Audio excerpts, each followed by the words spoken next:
pretty much exactly 3 years ago. I discovered meditation and started to meditate every day, and then I gave a last try, like maybe a fifth try, to a book called The Power of Now. What happened is when I started meditating and I read the book, like I started from the beginning, and I started to experience shifts in my perception of reality. And once when I was on the subway on my way home, when I closed the book and I was going to go off, everything just changed in front of me. I started to feel such a sick, extreme love and joy, and I started to feel like see everything. Every color started to shine brighter. People started to shine around me, and it was like being in another dimension. I came home. Everything just had like a pulse. I was in my apartment, and I saw like, shit. I've been here so many times, but this is the first time I'm actually seeing this. Anyways, this experience held for maybe a week before it started to come down. And approximately like in the middle of that week, I just looked through the book, and in the beginning, the author wrote something about that.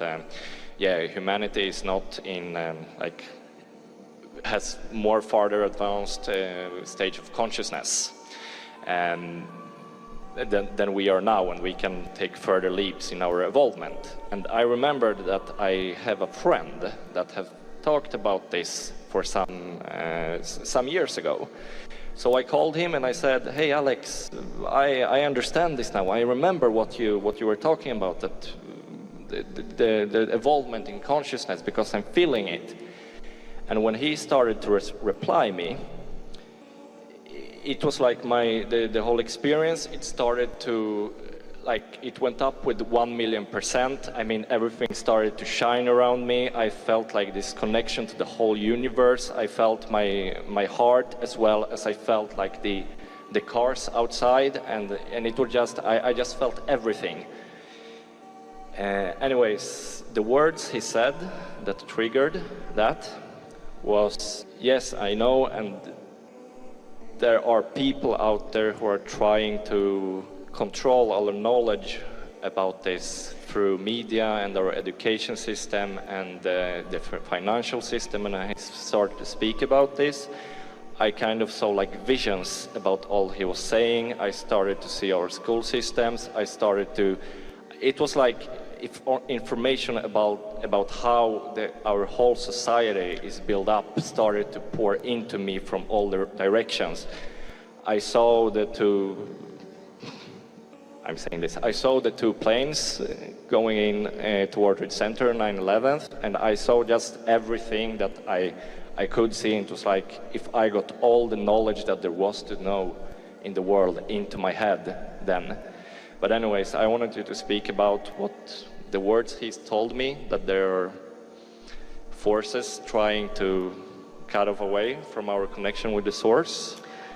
How does that affect me?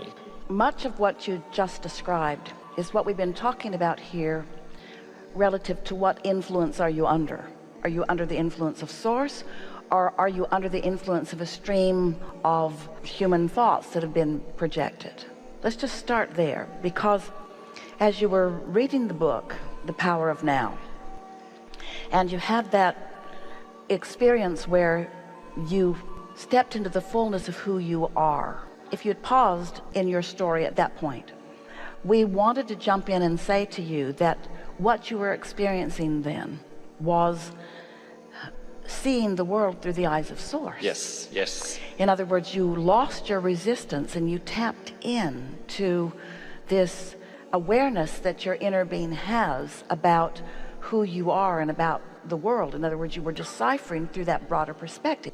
This conversation is a wonderful one to have on the heels of the one that we had earlier about our friend who found himself being a better me for a moment. And we wanted to use the words a fuller me, a more all-inclusive me, or the best way of saying it is you were able to suspend for a moment the reluctant human part of yourself and allow yourself the fullness of all that you are. Well, the thing that happens, one of the reasons that we had the conversation that we had earlier today about understanding what influence you're under as you make the decision whether to stay in that vibration and in that train of thought, is because whatever vibration you've got going on, law of attraction will cause it to be more.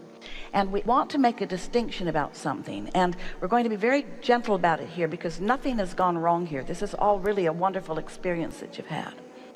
We just want you to acknowledge with us, we're asking you all to do something that most humans don't do. We're asking you to be vibrationally aware, which is the same thing as saying emotionally aware, but emotional awareness, because of vibration, is an awesome power. It's an awesome clarity. It will bring momentum in a very quick and clarifying way.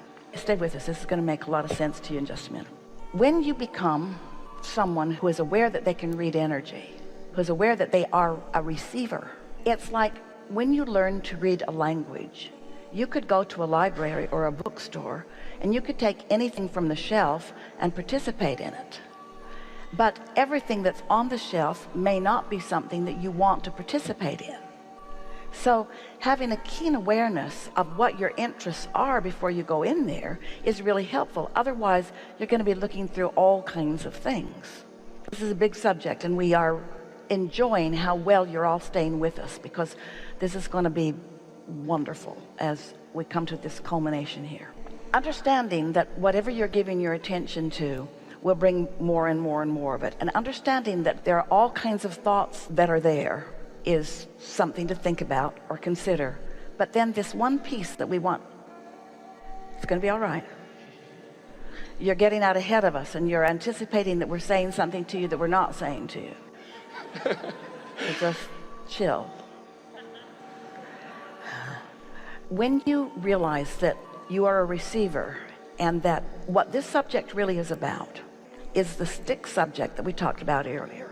So let's pick up the stick that is called humanity, and then let's pick up the stick that is called life experience on planet Earth. Let's pick up the stick that is called destiny or future. In other words, these are subjects that people really want to think about. These are subjects that people really do think quite a bit about. And on one end of the stick there is source, and there is freedom, and there is empowerment, and there is deliberate creation, and there is empowerment. We're going to keep saying that word. There is knowledge, there is well-being, there is eternalness. And on the other end of that stick there is control, there is worrisomeness, there is lack of freedom, there is dominance, there is domination. It's the same stick. So you had an experience when you were devouring the power of now. You tapped in to the perspective of source about all of that. But you didn't maintain your connection with that because the other end of the stick began to creep in a little bit too. Because this was a new thought for you. This was a new thought that you were not yet. We really don't want to use the word disciplined. Someone used the word practicing like a muscle earlier. That's easier. But these were such new thoughts. You weren't solid in your ability to hold yourself in the vibrational frequency of your source. But you'd activated all of that. And then the next conversation that came to you was really the other end of the stick. There is no reality beyond the reality that any of you are creating. In other words, there could be a segment of you that are on this end of the stick, and that's the way your world and your life is treating you. And there could be a segment on the other end of the stick, and that's the way their life is treating them. And the thing that we really want to emphasize is what we were talking about the piles earlier, that there really only are two piles. And it's the pile of those who are in this moment in alignment with source energy, and those who in this moment are not in alignment with source energy. There is no world dominance. There is no one on this planet that has the ability to overtake you or empower you or to deprive you of the well-being that you want in the way that you began to describe it just a little bit there. But you certainly can block your own abundance. And when enough people are not understanding how the laws of the universe work and are not understanding their ability, their easy ability to tap into that, just like you did, just by reading the book and in just a little bit of meditation, you tapped into the fullness of that. It lasted for a long time with you.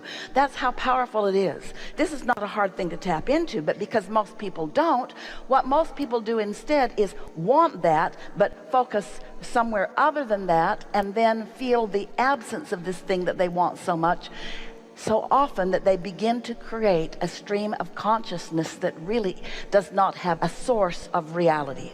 Say this again. There is no source of negative energy. There is only a source of pure positive energy, and here's why. You come into this physical body from that stream of pure positive energy, and you live and sort and sift through the contrast, and you launch these rockets of desires, and you put these powerful desires for more, for the evolution of that which you are, over here into this vortex, and your inner being focuses upon every good thing that you carved out of life experience and gives it undivided attention, so much so that your inner being has no resistance to all the good that you've carved out of life experience. And that vibrational reality, that vortex, that collection of energies, gathers cooperative components. In other words, all good stuff comes to that, and then you use your emotions to lead yourself to that, hopefully while you're still in this physical body. But if you were to croak, we love that disrespectful word since there is no death, and you were to reemerge into non-physical, guess what you find there? Guess what you take there? Guess who you are as you go there? You leave behind all doubt and fear. You leave behind all bondage. You leave behind all hatred. You leave behind all disempowerment. You become the fullness. You become that being that you felt yourself to be in all of those days after you had that very close experience, you see. That's how you feel when you reemerge into non-physical. You know the goodness of all that is. And so as you and everyone else, and everyone will eventually reemerge into non-physical, it is from that basis that all that comes forth comes forth. In other words, evil intention will never get a foothold. It's only something that people make up and use as their reason to pinch themselves off from who they really are, from who they inevitably be, you see. So you had a powerful dose of that, where you get to make a conscious decision about which way do I want to flow. What end of that stick am I going to focus upon? Because both ends of every stick, poverty is available and so is abundance. Confusion is available and so is clarity. Happiness is available and so is sadness. In other words, in every moment you have the ability, and the better practice you get at it, the better you'll be able to accomplish it. You have the ability. So you were influenced by another human in that magnificent book to be under the influence of who you really are. You found the influence of who you really are. Talk about, I don't even want to use the word better self, but you found the wholeness of who you are, you see. Does that make sense to you? Yes. Yeah. Yeah, it does. Yeah. It was a lot to consider. Did you get it? Yeah.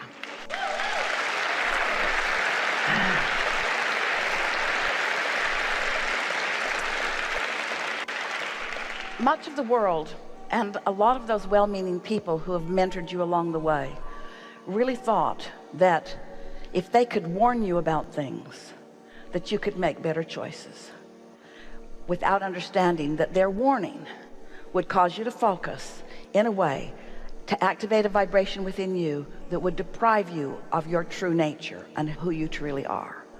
And there are a lot of people doing that these days, but there have always been a lot of people doing that. It's okay. They'll croak and they'll feel better. In other words, and the dilution ratio is so wonderful because new ones are coming in, skipping and knowing and loving, and old ones are croaking and skipping and loving and knowing, you see. Pessimists don't like to hear the words that well-being abounds. But well-being abounds, you see. It just does. It just does. It just does.